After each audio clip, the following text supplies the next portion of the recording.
কর্মজীবনে আমরা হয়তো ওনার সহযোগী হতে পারিনি, আমরা ছিলাম না তখন।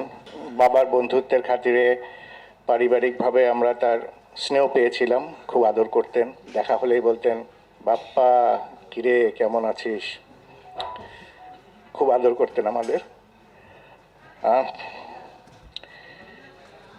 আমার বাবাকে জহির রায়হান সাহেব এনেছিলেন, সুযোগ দিয়েছিলেন নায়ক হওয়ার। বাচ্চু আঙ্কেল যেভাবে আমার বাবাকে প্রেজেন্ট করেছিলেন তার হাতের জাদুতে, পরবর্তীতে সেটাকেই তিনি ক্যারি করে নিয়ে গিয়েছিলেন, বাংলাদেশের একজন উজ্জ্বল নক্ষত্র হয়ে গিয়েছিলেন।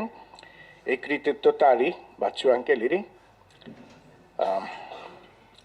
আজকে আমি তার সন্তান, মানে আমার বাবার সন্তান হিসাবে আমি এই কৃতজ্ঞতা জানাতে চাই বাচ্চু আঙ্কেলের প্রতি। চাচি আছেন এখানে, এই কৃতিত্ব বাচ্চু আঙ্কেলেরই। পরবর্তীতেও তিনি এটা আরও সামনে নিয়ে গিয়েছিলেন, আব্বার সাথে অনেক ছবি করেছিলেন, সেগুলো তো ইতিহাস সবাই জানেন।